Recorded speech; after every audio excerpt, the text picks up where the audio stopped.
California can make a family look perfect from the outside. Sun on stucco, a clean sidewalk, a backyard lemon tree that drops fruit like it's generous, a garage full of Amazon boxes, and a kid's scooter tipped on its side. If you drove past Mei Chen and Daniel Wang's house in the San Jose suburbs, you'd assume the story inside was the good kind. 2 successful parents, 1 bright kid, a life that worked. And for a long time, it did. Not because they were flawless, because they were a team. They had built that team out of little things, shared jokes, small compromises, and a kind of bilingual intimacy that felt like magic. They had met in Northern California, where people blended cultures the way they blended smoothies, casually, confidently, like it was normal to switch between worlds without thinking. Mei had moved to the U.S. in her mid-20s for grad school. Daniel was born and raised in the Bay Area, second generation, the kind of person who could move through American life like he belonged, because he did, while still feeling like he was always proving it. Their early years were full of lightness. They laughed at cultural quirks, the kind couples love to turn into private comedy. Mei would call Daniel out for wearing shoes inside the house like it was a crime scene. Daniel would tease Mei for washing rice like it was a sacred ritual. They argued about what counted as real breakfast, about whether seaweed snacks were normal, about the correct way to greet elders, and none of it felt dangerous then. It felt like building a shared language. Their kitchen was the center of everything. Steam rising from a pot, a cutting board with scallions, a blender that smelled like mango, the radio playing softly while Daniel tried to scramble eggs and Mei hovered like a coach who loved him too much to let him fail. "Don't overstir," she'd tell him. "I'm not overstirring," he'd insist, like stirring was a personality trait. "You're overstirring," she'd say, and then she'd smile, because the truth was she liked how hard he tried.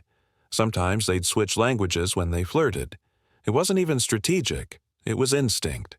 When they were tired, when they were affectionate, when they were silly, language moved with emotion. And then Ellie was born. Ellie arrived like a reset button. She made Daniel softer in a way he didn't know he could be. She made Mei more scared in a way she didn't want to admit. Because love doesn't just expand your heart, it exposes it. Ellie had Daniel's calm eyes and Mei's stubborn mouth. She had the energy of a spark and the focus of a squirrel. As a baby, she slept in short bursts like she was afraid to miss something. As a toddler, she talked nonstop, mostly in English because that's what she heard everywhere. Daycare, parks, playdates, cartoons, neighbors. At first, Mei didn't panic. She told herself there would be time. There's always time, until there isn't.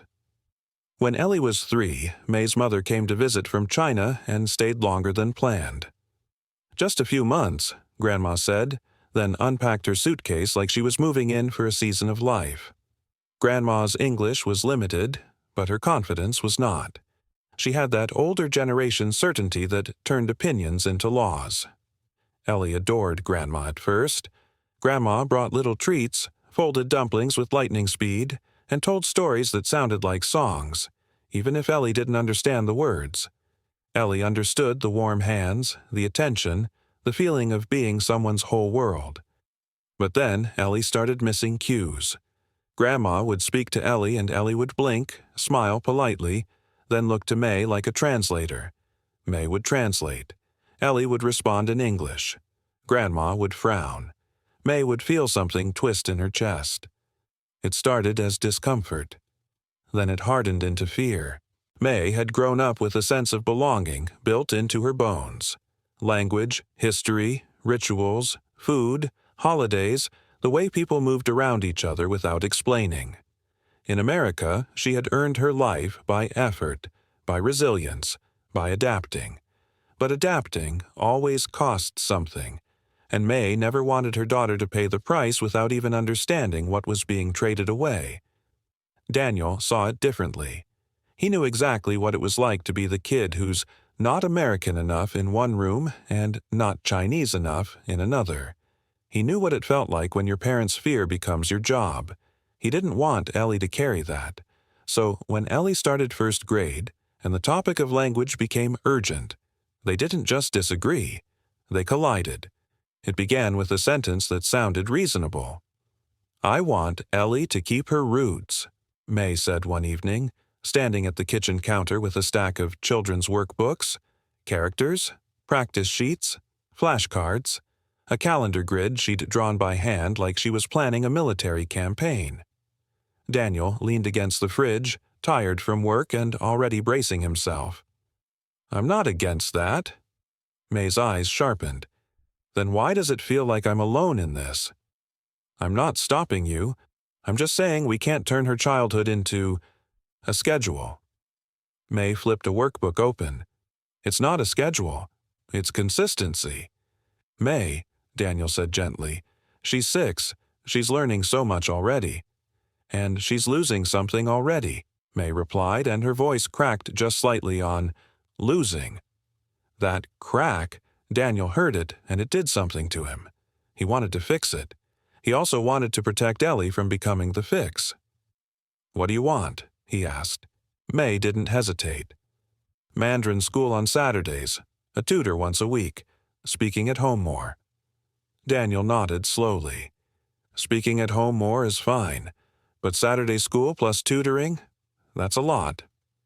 May stared at him like he'd said something offensive. "You think it's a lot," she said, "because it's not important to you." Daniel blinked. "That's not fair." May's mouth tightened. "It's accurate." That was the thin line. "I want Ellie to keep her roots," turned into, "You don't care about who she is." And Daniel, feeling cornered, stepped over his own line too. "You're acting like I'm a bad parent," he said, a little too sharp. May didn't deny it. She just leaned into it. "Because you're not being a good partner," she replied. Ellie was in the living room coloring, listening without looking like she was listening. She wasn't bilingual, but she didn't need 2 languages to understand tone. That night she went to bed earlier than usual. Quietly, like she was trying not to take up space. It's always school. School turns parenting into a scoreboard. In California, especially where they lived, it felt like every parent's life was an application. Language immersion, math enrichment, coding camp, piano lessons, sports, volunteering, leadership. People smiled and compared. Ellie's school was bright and friendly and aggressively positive. The hallways were lined with posters that said things like "Be kind" and "You belong." There were book fairs and spirit weeks and fundraisers for playground upgrades that somehow became social events. Mrs. Grant, Ellie's teacher, was the kind of teacher parents loved. Warm, organized, always smiling, always sending updates. May respected her. Daniel liked her. Then Mrs. Grant sent a message. "Ellie has been asking repeatedly if she's done things correctly," the email said. "She seems anxious about mistakes. She's very sweet and hardworking, but I'm noticing stress." May read it and immediately felt shame, sharp and humiliating.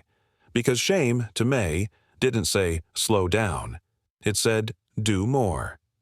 She forwarded the email to Daniel with a one-line message. "We need to act." That night, May laid out options at the kitchen table like a business presentation. Learning apps, additional reading, an after-school program that promised confidence and structure. She spoke fast, her hands moving, her brain already 10 steps ahead. Daniel watched her and felt his own stomach tighten. "She's anxious," he said carefully.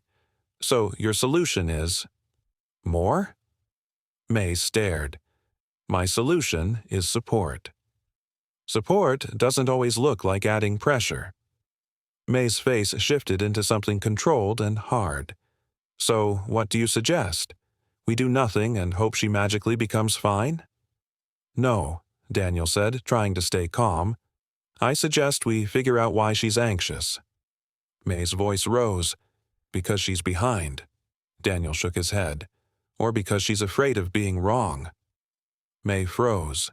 The room felt smaller. Daniel didn't mean it as an accusation, but it landed like one. May's eyes narrowed. Afraid of being wrong with who?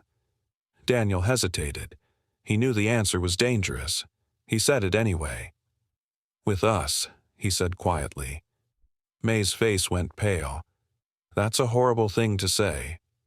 It's a horrible thing to feel, Daniel replied, and I think she feels it. May's voice turned sharp, clipped. I love her. I know you love her, Daniel said, and his voice cracked now because he meant it. But love isn't the same as safety. May slammed her phone down on the table. So now I'm unsafe? That's not what I said.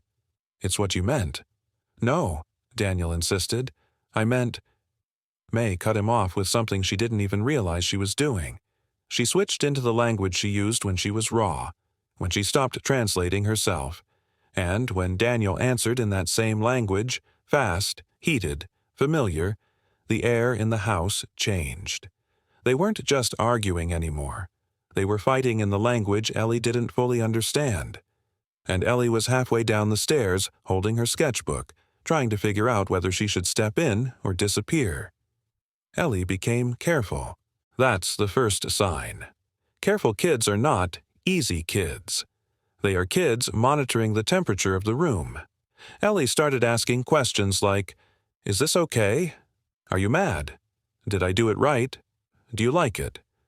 Not because she was naturally insecure, but because she was learning something terrifying. Love could shift. If her parents got tense when she struggled, then struggle must be dangerous. If they fought about her, then she must be the problem. May didn't see it at first because she saw effort. Ellie sat at the table, did her homework, practiced writing. May mistook compliance for comfort. Daniel saw the small things. Ellie chewing her nails. Ellie watching May's face before answering a question. Ellie flinching when someone sighed. One Saturday morning, May announced they were going to Chinese school. Ellie, still in pajamas, looked up like she'd been told she was going to the dentist. I don't want to go, she said softly. May blinked. Why? Ellie shrugged. I don't like it. May's voice tightened instantly. You don't like it because it's hard. Ellie's eyes dropped. I don't understand. May pulled a shirt from Ellie's drawer, brisk. You'll understand if you practice. Daniel, hearing this from the hallway, stepped in. He tried to keep his voice calm. Maybe she needs a break. May turned on him. No, she needs consistency. She needs to breathe. May's eyes flashed. And you need to stop undermining me. That was another thin line. I want consistency became, you're sabotaging me. Daniel stood still for a moment, jaw tight. I'm not undermining you. I'm protecting her. May laughed once, short, humorless. From what? From learning. From fear, Daniel said. May's expression changed, and Daniel knew he'd hit the same nerve again. He watched her get defensive. He watched her armor slide into place. Don't make me the villain, May said coldly. I'm not, Daniel insisted. I'm saying… May cut him off. You always do this. You get emotional, you make it about feelings, and then nothing changes. You call that peace. I call it avoidance. Daniel felt that land like a slap because it was partly true. He hated conflict. He had learned as a kid that silence was survival. When things got tense, he went quiet. He stepped back. He waited for storms to pass. May didn't wait. May fought storms. Ellie stood between them, holding her stuffed bunny by one ear like it was a handle. Please, Ellie whispered. May looked down at her daughter and softened. Too late. Honey, it's okay. We're just talking. Ellie didn't look convinced. It doesn't sound like talking. Daniel crouched beside Ellie. Do you want to go today? Ellie nodded slowly, then glanced at May, and her nod stopped halfway, like her body didn't know which answer was safe. That moment made Daniel's stomach drop. Ellie wasn't choosing what she wanted. She was choosing what would keep the room stable. If you've never lived with an opinionated parent, you might not understand how quickly love turns into pressure. Grandma loved Ellie. That was undeniable.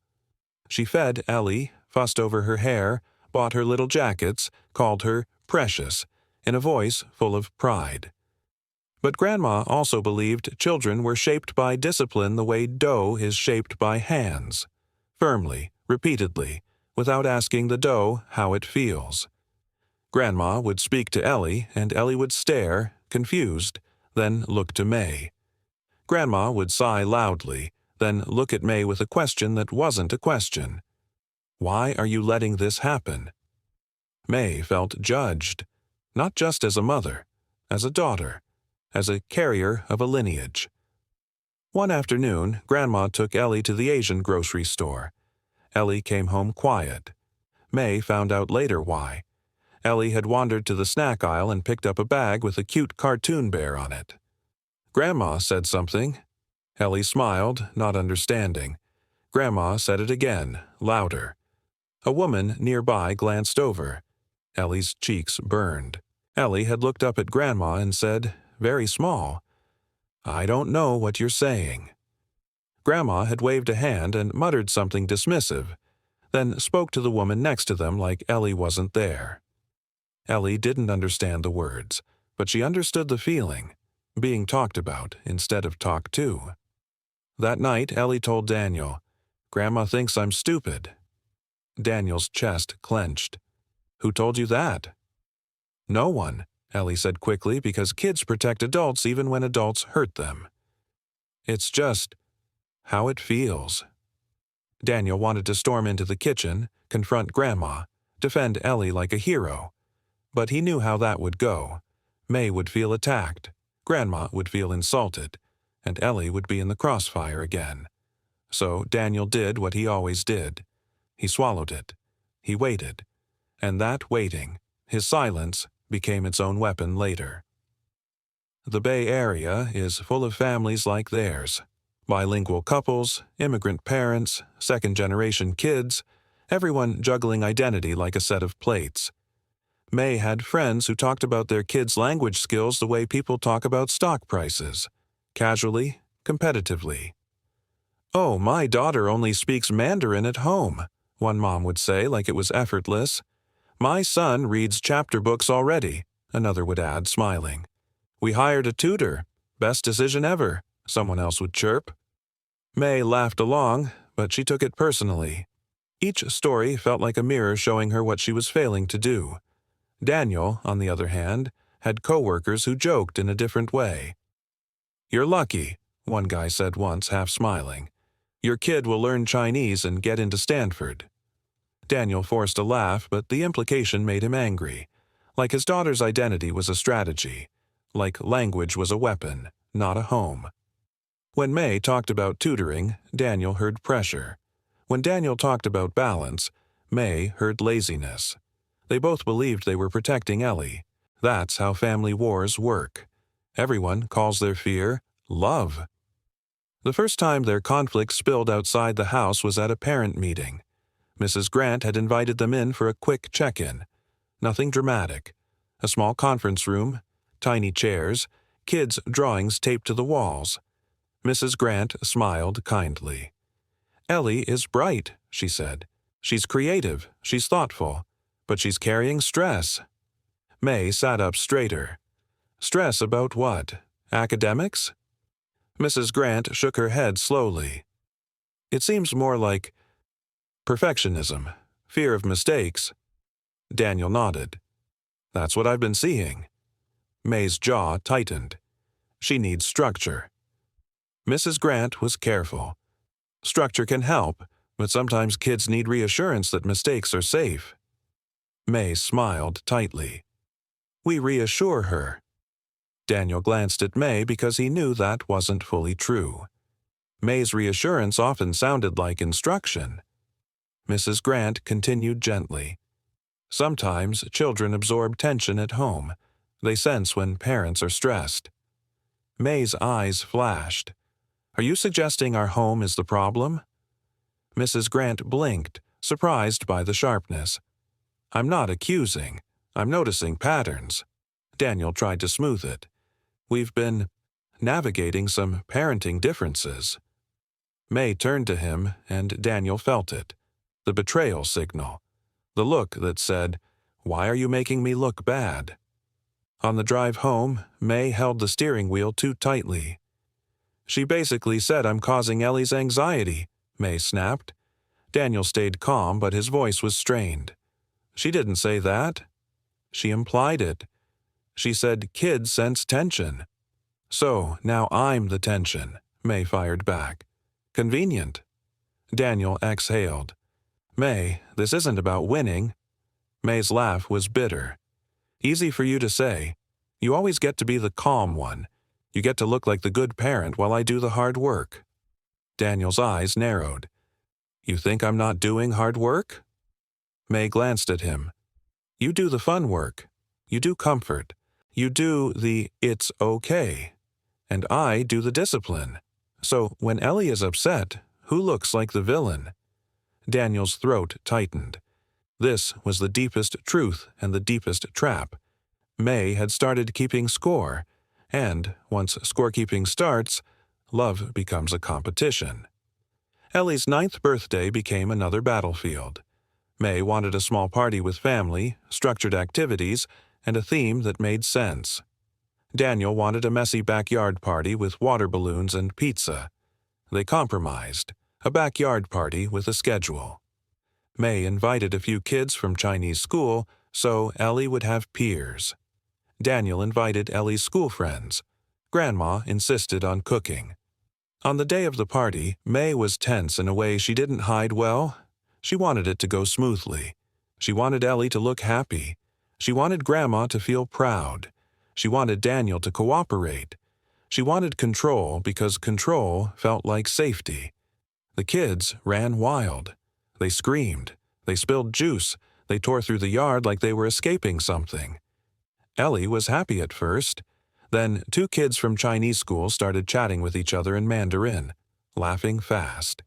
Ellie tried to join, smiled, nodded like she understood, then drifted away. Daniel noticed. May noticed too, but she interpreted it differently. "She's shy," May whispered. "No," Daniel said quietly. "She's excluded." "She's excluded because she doesn't know the language," May replied like it proved her point. Daniel's jaw tightened. "Or she doesn't know the language because we made it stressful." May's eyes flashed. "Don't do this today."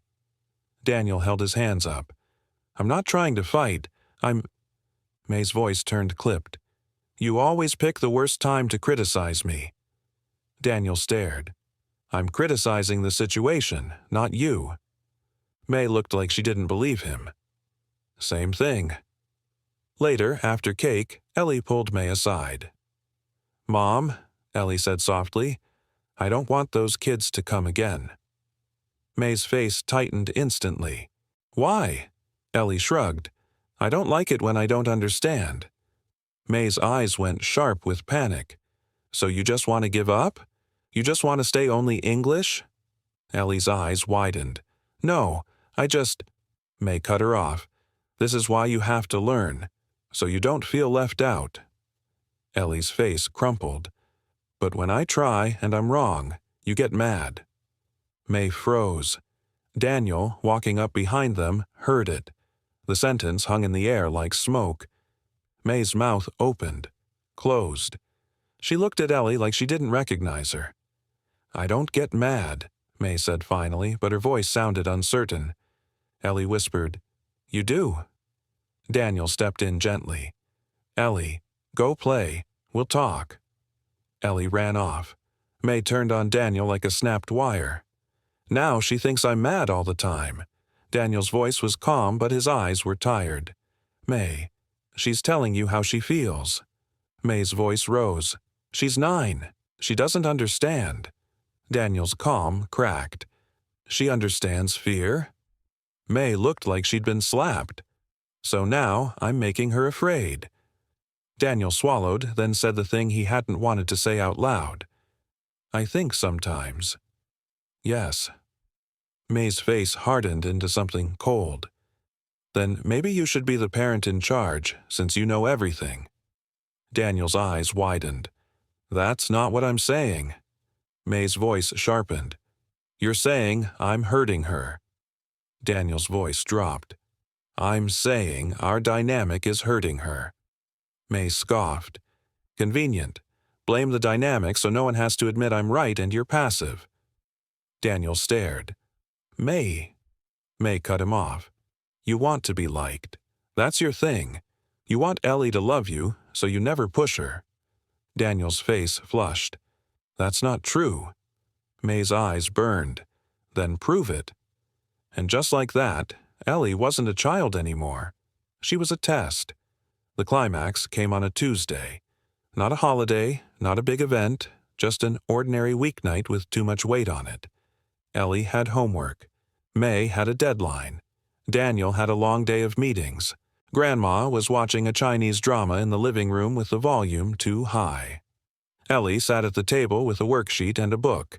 She was supposed to read for 20 minutes, then practice writing characters, then do math. She looked at the list like it was a sentence. I'm tired, Ellie said quietly. May didn't look up from her laptop.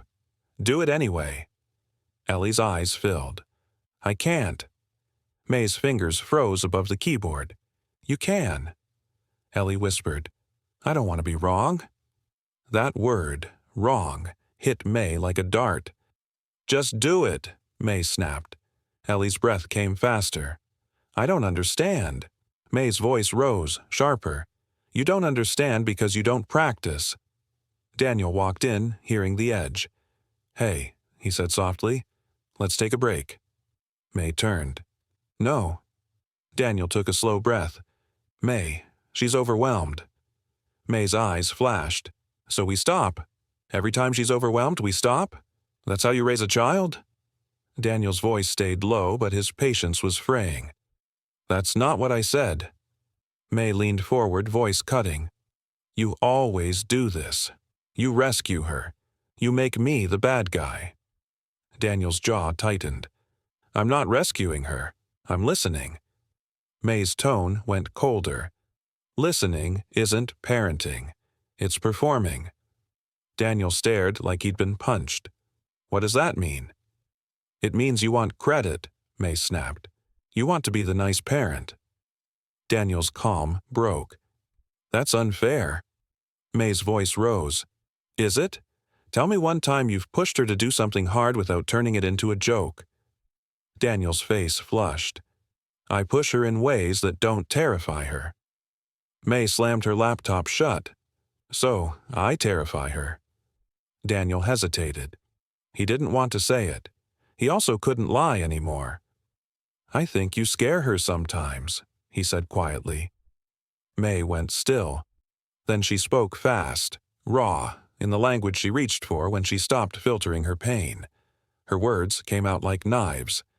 Daniel answered in the same language, fast, heated, defensive. And Ellie, sitting at the table, suddenly realized something that made her stomach drop. They were fighting in a language she didn't understand. It wasn't just, Mom and Dad are mad. It was, Mom and Dad have a secret weapon. Ellie's eyes widened. Her hands started to shake. Stop, Ellie whispered. They didn't hear. They were locked into each other now, old wounds and new insults swirling. May's face was tight, her eyes bright with anger and fear. Daniel's shoulders were tense, his voice lower, sharper, like he'd stopped trying to keep the peace. Ellie's breathing turned into small, frantic gasps. Stop! Ellie cried louder. May glanced at Ellie for half a second, then turned back to Daniel. Ellie stood up so fast her chair scraped the floor. I don't understand, she screamed. That finally snapped them both out of it. May turned first. Daniel turned second.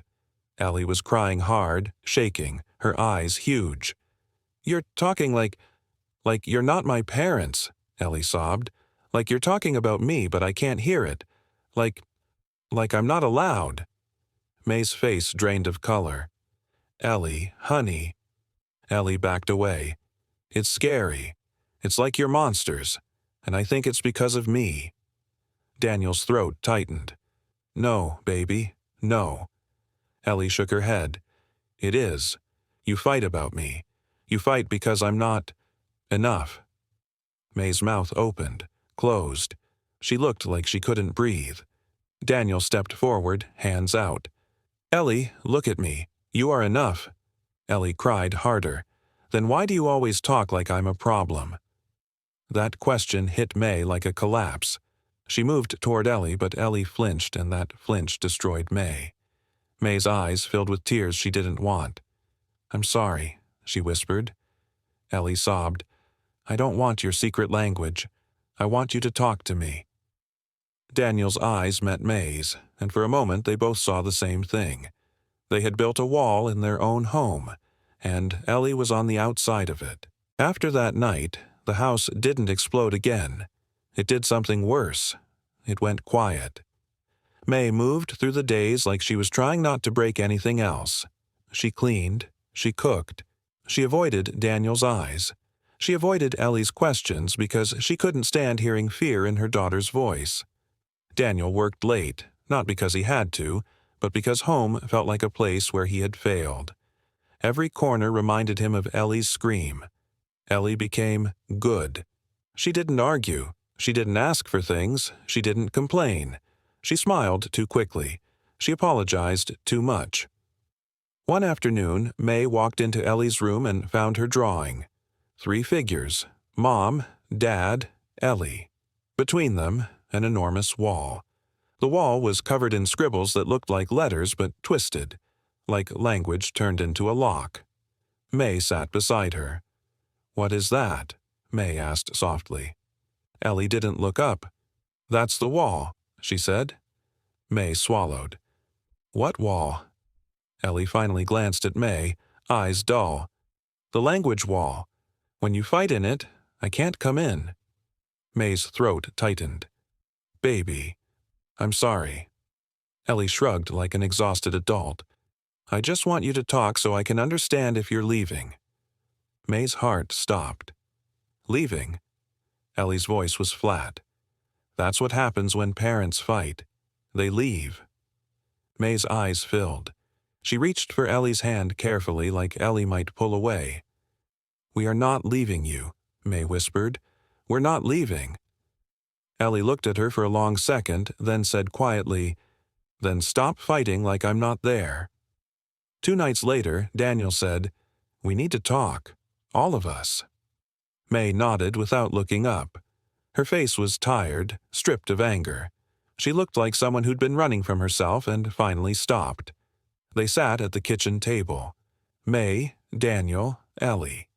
Grandma was in the living room, offended at being excluded, muttering to herself like a storm cloud. Ellie had a mug of cocoa in both hands. Her shoulders were hunched. Daniel went first. We messed up, he said, plain. We use language like a shield, like a weapon. May's mouth trembled. I did. Daniel shook his head. We did, I answered. I escalated. May swallowed, then looked at Ellie.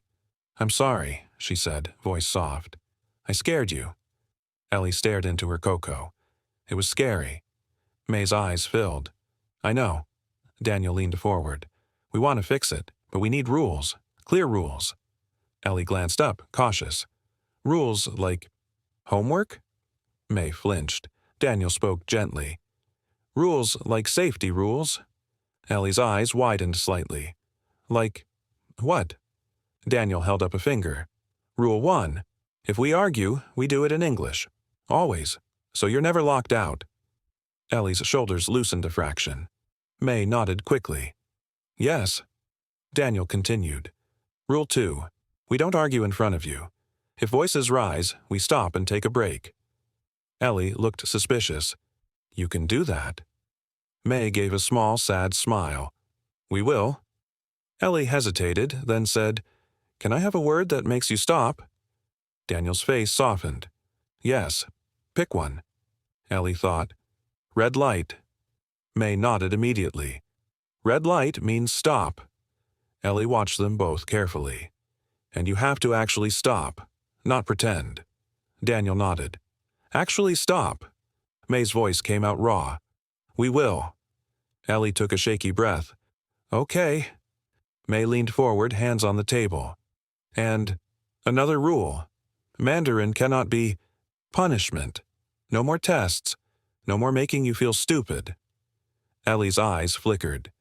You won't get mad if I'm wrong? May's voice cracked. I'll get frustrated sometimes, but I will not take it out on you. And if I do, you say, red light, and I stop. Daniel glanced at May, surprised by how direct she was being. May looked back at him like she was done hiding. Daniel added, and we might need help. A therapist, someone to teach us how to do this. May tensed at the word therapist like it was a bruise. Then she looked at Ellie and quietly said, Okay. Ellie whispered, I don't want you to hate each other. Daniel's eyes filled. We don't hate each other. May swallowed hard. We love each other.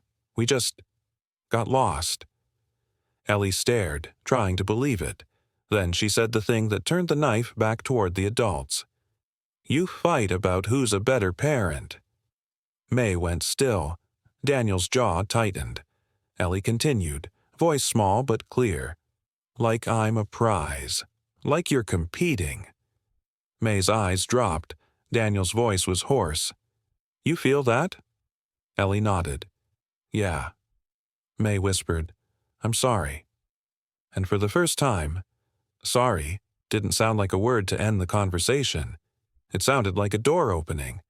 Repair isn't one big moment. It's 100 small ones. May started catching herself mid-sentence.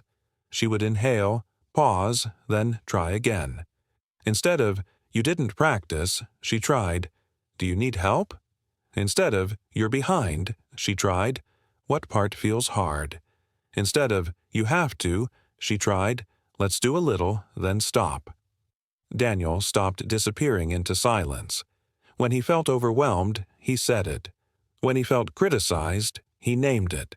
He stayed present even when he wanted to retreat. Grandma was harder. Grandma didn't believe in therapy. Grandma didn't believe in kids these days. Grandma believed in obedience. One evening, Grandma criticized Ellie at dinner. Something small, a pronunciation error Ellie made while trying to repeat a phrase May had taught her. Grandma sighed loudly. Ellie's shoulders tensed immediately. May felt the old reflex rise. Defend Grandma's standards, push Ellie harder, tighten control. She also felt Ellie's fear like a mirror. May put her chopsticks down. Mom, May said calmly in English because she wanted Ellie to understand. We're not doing that anymore. Grandma blinked, offended. Doing what? Making her feel ashamed, May said steadily. If you want to help, you can encourage. If you can't, you can be quiet. Daniel almost choked on his water. Grandma's face reddened. You speak to your mother like that? May's hands shook under the table, but her voice stayed firm. Yes, because this is my child. Ellie stared at May like she'd just seen a superhero. Daniel stared too, like he'd just seen May step out of a cage. That night, after Ellie went to bed, May stood in the kitchen, breathing hard. Daniel approached carefully. That was huge. May's eyes were glossy. I was scared, she admitted. I thought if I didn't push, everything would disappear. Daniel nodded slowly. I know. May looked at him, voice trembling. And I thought if I pushed, I could control the fear. Daniel's throat tightened. But you can't. May shook her head. No. They stood there, two adults finally seeing the same truth. Fear doesn't become love just because you call it love. They did go to therapy, not because it was trendy, because they had run out of their own tools. The therapist was a calm woman with kind eyes and a voice that didn't flinch at tension. She listened, then asked questions that felt simple and brutal. What does a good parent mean to you? She asked May. May opened her mouth with the usual answer, success, discipline, opportunity, and stopped. She swallowed.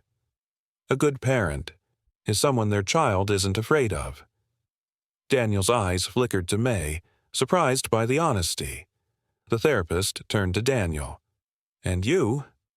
Daniel took a long breath. A good parent is someone who doesn't disappear. May's eyes dropped because she knew his silence had hurt too. The therapist nodded slowly. So, both of you fear the same thing in different ways. May fears losing identity. Daniel fears losing connection. And you've been using Ellie to fight those fears. Ellie sat in the therapist's room with a small fidget toy, listening. Then Ellie said quietly, "When you fight, it feels like you're choosing sides." May's eyes filled instantly. Daniel whispered, "We shouldn't do that." Ellie nodded. "I don't want to be a side." The therapist leaned in gently. "Ellie, what do you need when your parents disagree?" Ellie thought, then said, "I need to know I'm safe. I need to know they're still together." May reached for Ellie's hand. Ellie let her. Daniel's voice cracked. "We can do that." Repair became their new schedule. Less visible than flashcards, but more important. They made a plan, but not the old kind. Not 3 tutors, 2 camps, 1 perfect child. A different plan. Mandarin as connection, not performance. Short games, songs, food words, storybooks, no correction marathons. 1 weekly family language time, where everyone learns together so Ellie isn't the only student. No arguing in the other language, ever. English only when emotions run high. Red light means stop, immediately, without debate. Monthly therapy for the family until the fear stops living in the house. They didn't tell anyone on WeChat. They didn't announce it like a victory. They just did it quietly, the way real change happens. Ellie began to relax, not overnight, but gradually. She started laughing again without checking anyone's face first.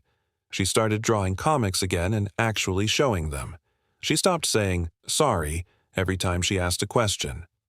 One night, May asked Ellie if she wanted to practice. Ellie considered, then said, "Not tonight." May's chest tightened reflexively. Ellie watched her carefully. "Red light?" Ellie asked, half joking, half testing. May smiled. "No, no red light. You're allowed to, not tonight." Ellie's shoulders dropped like she'd been carrying something heavy. Daniel watched the exchange and felt a rush of relief so strong it almost hurt. The truth is, the other future never fully disappears. The cold competition future. The one where parents keep score, where love turns into a performance, where the child becomes a trophy, still waits at the edge like a shadow. It shows up when May sees another kid reading fluently and her stomach twists. It shows up when Daniel hears someone praise him as the chill dad and he feels resentment. It shows up when Grandma makes a comment that pokes May's insecurity. It shows up when deadlines pile up and patience runs out. But now they recognize it. They name it. They stop it. One evening, months later, Ellie was doing homework. May and Daniel started disagreeing about an upcoming school decision.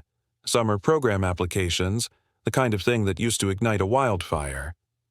May's voice rose slightly. Daniel's tone sharpened. Ellie lifted her hand, calm as a traffic cop. "Red light."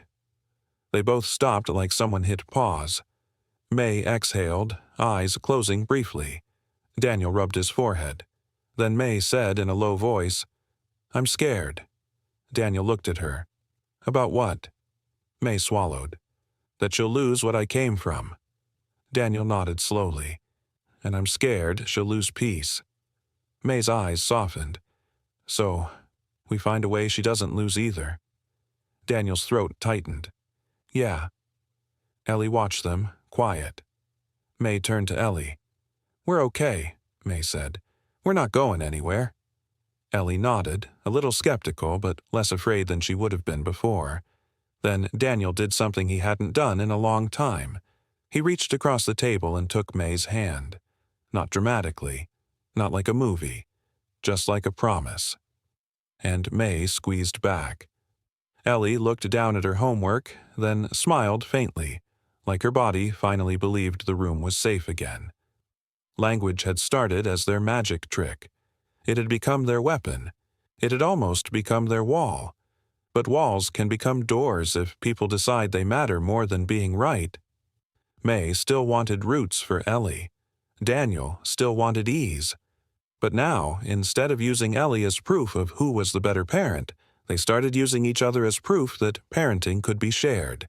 Not perfect, shared.